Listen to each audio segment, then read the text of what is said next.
Programa Descomplica. Oferecimento Tecpropé. Conheça o passo a passo da sua pisada. Oferecimento CIS, Soluções Integradas de Segurança, ATEMI, Associação das Empresas do Mercado Imobiliário do Estado do Espírito Santo. Grande Construtora. Grandes projetos, grandes propósitos. Oriundi Imóveis. Segurança, respeito e credibilidade. Ayari Josué Fotografia. Vamos eternizar suas histórias. E Takes Produções.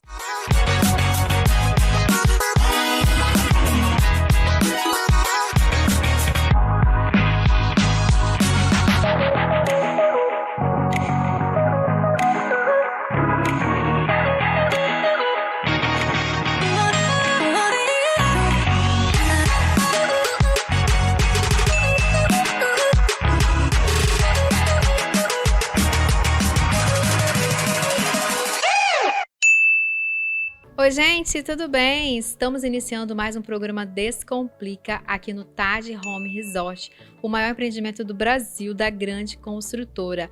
E os meus entrevistados de hoje é Dr. Rafael Caiado e Dr. Vitor Araújo para descomplicar aí o tema direito da saúde, que a gente sabe que hoje não, né? Sempre foi muito importante, né, doutores?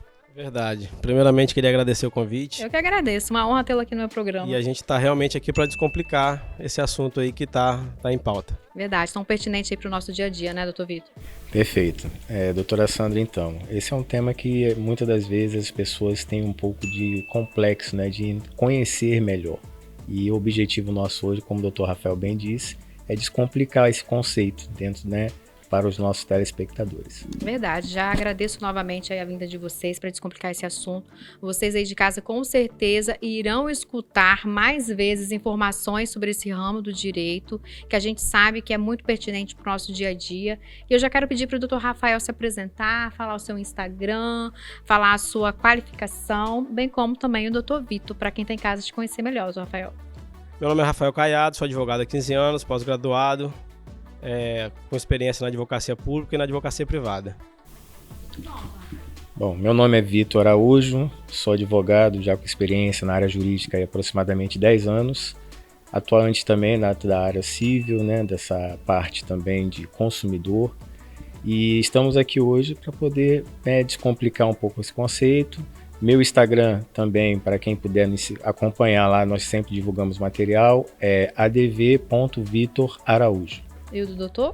ADV Rafael Caiado. Isso aí, gente. Então já segue os advogados aí para descomplicar esses assuntos tão pertinentes do nosso dia a dia. A gente sabe aí que o Instagram tem muita informação boa e os doutores aqui sempre passam muitas informações aí para o nosso dia a dia para descomplicar, tá bom? Eu quero saber aqui do doutor Rafael e do doutor Vitor Araújo, a gente sempre fala aí em relação à questão da fila do SUS, né? Como que funciona isso na prática? Qual o tamanho dessa fila? O que é exatamente essa fila? Voltado aí justamente para a realização, né, de cirurgias, que a gente sabe que muitos telespectadores estão em casa, inclusive, passaram por algum tipo de problema de saúde e estão ali naquela fila que a gente sabe que é longa, é demorada, e a gente está aqui para descomplicar o que pode ser feito, né, nesse caso específico. Eu tenho uma notícia boa e uma notícia má para poder dar. Vou começar pela notícia má. A ministra da Saúde não conseguiu enumerar essa fila, né? Isso, inclusive, foi numa entrevista dada na semana passada, num encontro em São Paulo. Estima-se hoje que essa fila ultrapassa os 150 mil pacientes, dentre consultas e procedimentos, né? Consultas, procedimentos, cirurgias, medicação. E a preocupação é grande, porque o quadro de saúde dessas pessoas, com o passar do tempo, se agrava. E o tempo de espera pode chegar a 5, às vezes até 10 anos. E chegar a óbito, né? Exatamente. Até por você ter tocado nesse assunto, a taxa de mortalidade de quem está na fila do SUS para transplante chega a praticamente 8%. Esse é um dado estatístico de 2021. Mais de 50 mil pessoas na fila esperando por transplante. E em 2021, 4 mil pessoas morreram. Mais de 4 mil pessoas morreram. Então, o PC é um percentual considerável, né? E isso aí, inclusive, se deve a uma deficiência na no investimento nessa área, porque o valor que deveria ser investido para disponibilizar os profissionais, os médicos, né, enfermeiros capacitados para atender essa demanda não é suficiente. E aí a gente encontra essa péssima notícia aí para poder dar. Quem pode procurar ser atendido pelo SUS? Quem está em casa? Quais são as pessoas? Todo mundo pode procurar o SUS para esse tipo de cirurgia ou para qualquer outra situação, doutor? A Constituição Federal, que é a nossa lei maior, ela prevê no artigo 196 que todos têm direito à saúde, ao acesso à saúde. É o princípio da universalidade. Então, todas as pessoas, todos os brasileiros podem ir num pronto-socorro, podem ir num pronto-atendimento, elas têm que ser atendidas, né? Têm que ser encaminhadas para o médico responsável, para o especialista correspondente. O problema é que essa demanda é muito grande e a disponibilidade é pequena perto da demanda. Verdade. E existe alguma forma, né, de descomplicar essa fila? Então, vamos dizer assim, né? Na maioria não, né? Quase a totalidade desses pacientes acredita que tem que esperar chegar a sua vez. E em algumas situações, dadas as devidas proporções, de acordo com a necessidade do paciente, o grau da doença, a demora no atendimento. A gravidade, né, da doença. Isso, a gravidade da doença, a demora no atendimento, a exaustão que essa demora vai trazer para a saúde desse paciente. Isso pode ser colocado num processo, né? Isso aí realmente só judicial, de forma judicial. E o procedimento seria orçar 3 hospitais particulares. E aí, dentro desses 3 orçamentos, o juiz determinaria que o Estado arcasse com essa cirurgia. Só que cada caso é um caso, a gente não consegue mensurar a necessidade do paciente só a olho nu, né? A gente tem que adentrar na esfera privada dele para poder entender qual que é a real necessidade e qual que é a real urgência desse paciente, dessa demanda e dessa doença. Certo. E doutor Rafael, o doutor sabe explicar o porquê que essa fila é tão extensa? Existe alguma explicação nesse sentido? Eu até falei agora anteriormente, o investimento não é proporcional à demanda. Então o Estado, o governo no caso, não consegue deixar o número de profissionais suficientes para poder atender o contingente de pacientes que chega para procurar o sistema público de saúde. Certo. A gente sabe que na questão da saúde existem a questão dos planos de saúde, né? Eu gostaria de adentrar um pouco nesse assunto, que a gente sabe que existem cláusulas abusivas, situações abusivas pertinentes e complicadas, né, no dia a dia, que só quem passa sabe, inclusive, né? Às vezes você tá ali com seu filho precisando de atendimento urgente, até mesmo no plantão, de madrugada, e é negado. Às vezes está em dia, às vezes foi um problema de internet ou algum problema de comunicação do plano. O que a gente pode trazer sobre esse assunto nesse momento, doutor Rafael? Doutor Vitor agora, né? Pois então, as práticas abusivas hoje, né, que na sua grande maioria são cometidas pelos planos de saúde, estão relacionadas exatamente às negativas, que a gente chama de negativas, tanto a fornecimento de um procedimento ou um tratamento específico que o usuário desse plano ele necessite, ou até de um medicamento que é chamado medicamento de alto custo, onde o plano ele tenta se esquivar da responsabilidade de fornecer, financiar esse medicamento para o seu usuário. E como que isso funciona na prática, para descomplicar? O que tem que ser feito? Aí onde tem a importância de o usuário, antes dele fazer a assinatura até mesmo do seu contrato com o plano de saúde, ele ter todo um respaldo. A gente vai falar um pouco mais à frente, mas ele tem um respaldo, até mesmo um aconselhamento de análise contratual antes dele assumir esse compromisso. Mas, no geral, judicialmente hoje, já se consegue reverter a grande maioria dessas negativas.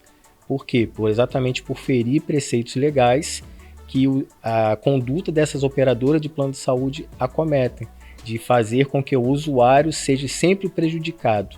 Pois a visão das operadoras de plano de saúde é que a saúde do seu usuário é o mercado delas, enquanto que para o usuário é a própria vida. É verdade, doutor Vitor falou tudo agora. E em relação à questão dos argumentos apresentados para fundamentar essas negativas do plano, o que o doutor tem visto na prática? Isso. Na grande maioria das vezes que se utiliza, né, o argumento dos planos de saúde para esse tipo de negativa, é fundamentado primeiramente de que, no caso de medicamentos em especial, medicamentos de alto custo, de que esses medicamentos eles não estão previstos no rol, que é o rol que é gerenciado pela ANS, Agência Nacional de Saúde, e pela falta de pela falta de previsão dentro desse rol da ANS, eles não têm obrigatoriedade de fornecerem.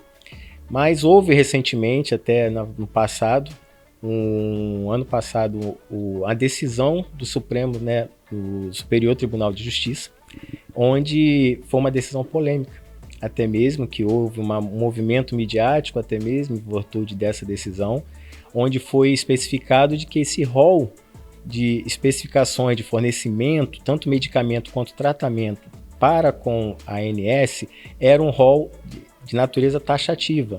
Então, isso quer dizer o quê? Que somente aqueles tratamentos e medicamentos especificados nessa lista que poderiam realmente obrigar ao plano de saúde a fornecer a seus usuários.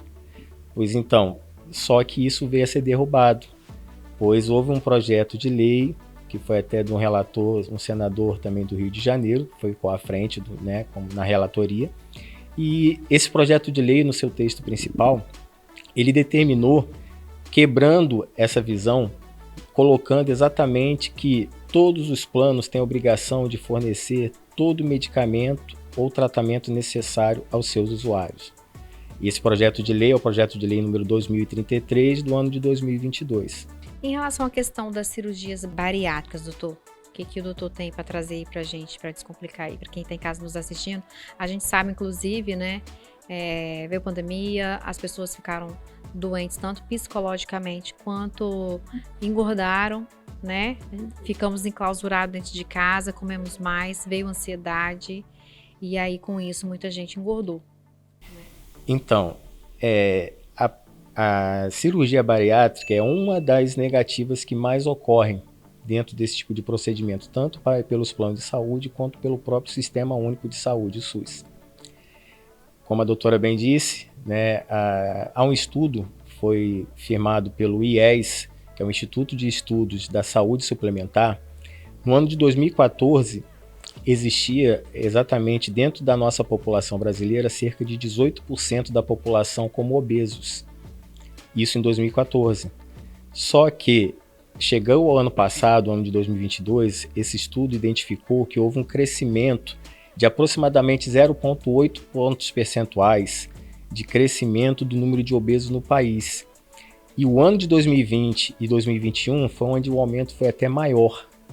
Hoje já se estima que a população brasileira, cerca de 26% da população brasileira é considerada pessoas obesas, em virtude dessas questões mesmo.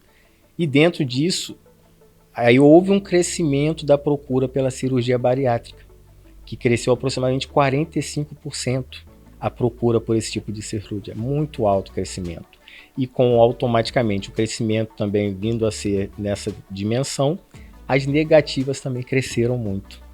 Chegando ao ponto da negativa de fornecimento desse tipo de procedimento ser o principal motivo hoje para o usuário desistir de fazer a própria cirurgia. Eu acredito. Principalmente quem está em casa, não tem condição de contratar um advogado, ou até mesmo já está tão desmotivado que deixa para lá, né, doutor?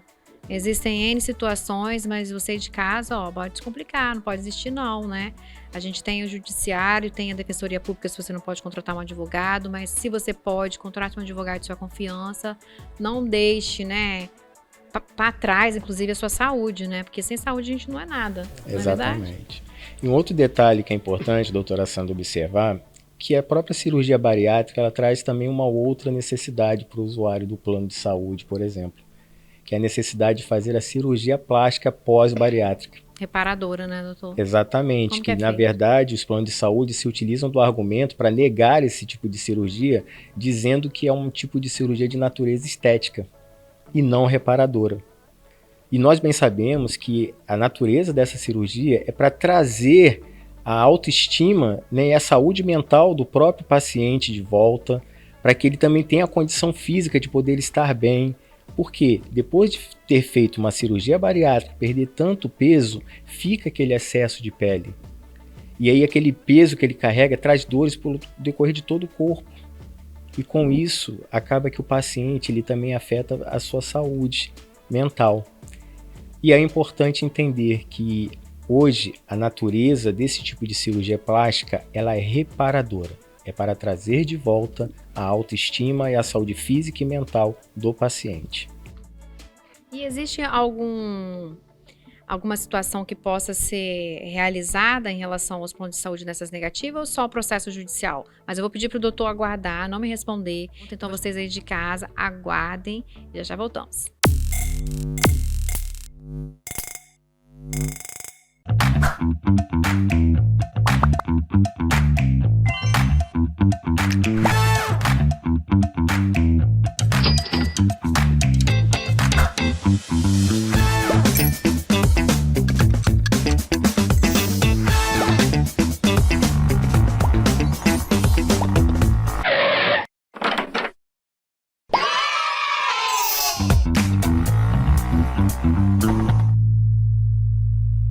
Dores nos pés? A Tecpropé utiliza uma tecnologia moderna para identificar como você pisa e anda, qual tipo de pé, o equilíbrio do corpo e o posicionamento dos pés em relação à postura e coluna. Com isso, é possível tratar, corrigir e prevenir as alterações que causam dores e incômodos nos pés, joelhos, quadril e coluna, através do uso de palmilhas com fabricação 3D. Caminhar faz bem à saúde, caminhar corretamente é ainda melhor. Tecpropé, venha saber o passo a passo da sua pisada. ES Post, a maior plataforma de conteúdo capixaba. É grátis, tem conteúdo capixaba para toda a família. Acesse em seus dispositivos favoritos, sem cadastro e a um clique. Centenas de horas de conteúdo para ver e rever como e onde quiser. E aí, vai ficar de fora dessa? ES Post, ES Flix, ES Live. Acesse nossa plataforma ES Post. Acesse grátis. www.espost.com.br.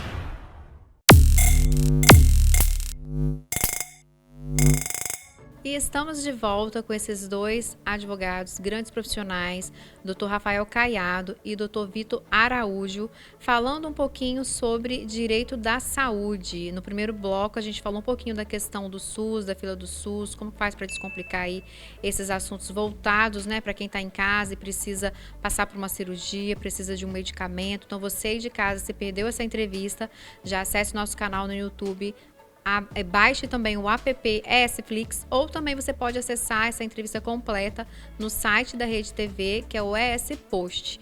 E eu já quero descomplicar aqui com o Dr. Vitor a pergunta que eu tinha feito aí no bloco anterior, em relação à questão dessas negativas da bariátrica, né? Se existe alguma situação extrajudicial a ser feita nesse sentido.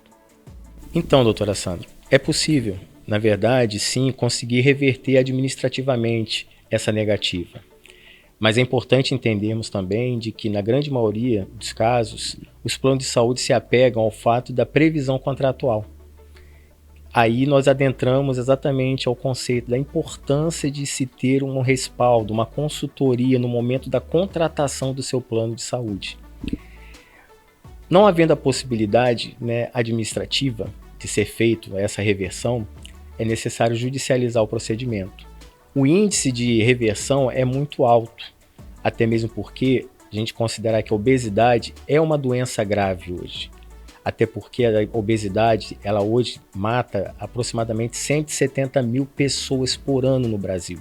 Acredito. E quase ninguém fala disso, né, doutor? Exatamente. Não só a obesidade, né, neste número, como as comorbidades decorrentes dessa obesidade. E é importante entender que, então, é uma doença de natureza grave. E aí, onde adentra a necessidade de um procedimento ser feito com um prazo máximo de 24 horas, que é o que prevê o contrato do plano de saúde. Em caso de procedimento de urgência, o procedimento ele tem a carência de somente 24 horas e não 24 meses, como os planos, na maioria das vezes, alegam. Verdade. E isso precisa ser comprovado judicialmente. E, na grande maioria, como nós dissemos, conseguimos fazer a reversão desses casos. Viu, gente? Você aí de casa que está assistindo essa entrevista, já contrate um advogado de sua confiança antes da assinatura do contrato, né? Peça para o plano de saúde encaminhar o contrato. verifica aí de forma preventiva esse contrato, se está dentro do que te atende, para descomplicar depois e você também depois ficar aí, né, sem assistência, chorando, com problema de saúde. Então é sempre bom aí contratar um advogado da sua confiança de forma preventiva. E claro, se vier o problema também não tem jeito, né? Vai ter que contratar um advogado ou ir lá para a Defensoria Pública. Eu quero falar um pouquinho aqui com os doutores, aproveitando o ensejo que a gente está falando de direito da saúde, e também como o doutor Vitor estava falando aqui sobre contratos, né, do plano de saúde, eu quero saber quais são os tipos de contrato de plano de saúde que se tem hoje. Consegue mensurar aí pra gente? Os contratos empresarial e coletivo, eles são feitos de pessoa jurídica normalmente, né? Ou uma associação, uma entidade de classe, uma empresa, que aí vincula os associados ou os colaboradores dessa empresa com o plano. O problema é que os contratos individuais, eles têm uma proteção maior pela ANS, Agência Nacional de Saúde Suplementar, e esse problema acaba se voltando contra o próprio usuário. Por quê? Esse contrato não é interessante mais para o plano vender, porque a regulamentação é maior, a ANS limita o reajuste, e os contratos coletivos e empresariais não têm essa fiscalização que deveria ter pela ANS. E aí o que tem acontecido atualmente? Os planos vendem contratos empresariais. Só que esses contratos, na grande maioria das vezes, são revestidos com características do individual. E é aí que a gente consegue trabalhar e atuar para reduzir as abusividades. Os reajustes normalmente são fora dos padrões da ANS e a gente consegue reverter também. É por isso que tem tanta negativa, doutor? Assim, desses planos? Ou... Não, as negativas são cláusulas internas desse contrato, que até falar um pouco sobre isso, porque os contratos de plano de saúde são contratos que a gente chama de contratos de adesão. Esses contratos, eles são elaborados pelas operadoras e o usuário não tem poder algum sobre essas cláusulas. Ele ou assina, adere ao contrato, ou ele não assina. E aí, nessa assinatura, ele não pode questionar as cláusulas. Eu não concordo com essa, eu não concordo com aquela. Então, o usuário não tem essa opção. E aí, ele acaba escolhendo um plano, às vezes, sem nem estudar o que está escrito ali, prazo de carência, quais as coberturas que aquele plano atende. E aí, na hora que ele mais precisa, ele está sem respaldo. Ele está descoberto, né? Então... E por que as operadoras não comercializam esse tipo de plano, os individuais e os familiares? O doutor sabe me dizer? As operadoras de plano de saúde são empresas, né? E empresas visam lucro. E aí, como a fiscalização é muito menor sobre os planos empresariais e coletivos, elas passaram a deixar de vender os individuais. Porque como a fiscalização é maior sobre eles, a ANS fica mais em cima, inclusive pode multar, advertir, inclusive interromper a atividade daquela operadora. As operadoras pararam de comercializar esses planos. Perfeito. E para quem está em casa entender um pouquinho melhor, qual seria a função da ANS? É de fiscalizar? Tem mais alguma outra situação? O que ela faz em si? Para quem está em casa entender. A ANS é a Agência Nacional de Saúde Suplementar, é uma autarquia na forma de uma agência reguladora, que ela é vinculada ao Ministério da Saúde, que ela regula a atividade da saúde privada. Então ela regula os planos de saúde, ela fiscaliza, ajuda com normatização. Então a ANS tem a função de fiscalizar primordialmente, né? E o objetivo maior seria reduzir as abusividades que os planos de saúde cometem. E quem já tem um plano de saúde quer contratar outro, existe alguma possibilidade nesse sentido de trocar de plano? Como é que funciona isso? A gente sempre aconselha... A gente sabe, né, que tem ali o prazo, né, contratual, mas a gente sabe que na prática também tem N situações que podem ocorrer, né, principalmente de cláusula abusiva, né, que o doutor mencionou. Mas, no geral, o que o doutor sugere aí em relação a esse assunto? Inicialmente, a gente sugere que a pessoa procure um profissional especializado para poder orientar ela e entender qual que é a necessidade dela. De repente, aquela pessoa tem uma doença pré-existente ou tem um quadro clínico de um passado recente ou um pouco mais antigo que vai demandar uma atenção maior do plano de saúde, né? ou um especialista, um médico próximo da residência dela. E aí a gente aconselha primeiramente a pessoa procurar uma orientação para saber qual o plano que vai atender aquela necessidade. Caso ela tenha algum problema, questão de carência negativa de atendimento, porque não passou 24 horas, ou não passou 12 meses, ou a obstetrícia que são 360 dias, a gente tenta promover a migração sem a perda da carência, que é o mais importante para o usuário que está querendo trocar de plano. Meu gente, com assuntos muito pertinentes, tantos assuntos excelentes que os doutores trouxeram aqui, já fica o meu convite para a gente gravar uma nova entrevista também sobre esse assunto, porque tem tanto assunto, né, voltado para o direito da saúde, que quem está em casa fica curioso e querendo saber também. E para fechar nossa entrevista, eu quero saber do doutor se existe algum falso, um plano de saúde de falso coletivo. Como que é isso na prática, doutor? Se existe o mesmo ou não, para quem está em casa saber. O falso coletivo é a prática que as operadoras têm atualmente utilizado para fugir dessa fiscalização da ANS, porque elas vendem os contratos como coletivo, só que esses contratos têm natureza de individual. E aí, como tem acontecido, por exemplo, agora a regulamentação da ANS era que o reajuste do plano fosse até 15,5%. E aí, como os coletivos não têm essa obrigatoriedade, entre aspas, de seguir essa regulamentação, eles às vezes aumentam 28%, 35%. A gente tem caso de uma cliente em João Pessoa que aumentou 54%. E aí eles camuflam esses planos como coletivo para poder fugir dessa regulamentação. É o falso coletivo. E quem está em casa consegue identificar sozinho ou necessita de um advogado realmente para estar verificando se aquele contrato é um falso coletivo ou não? Olha, essa é uma pergunta um pouco complicada de responder, porque vai um pouco de cada contrato, né? De cada contrato e de cada usuário. E também de cada empresa, né, que vende ou não?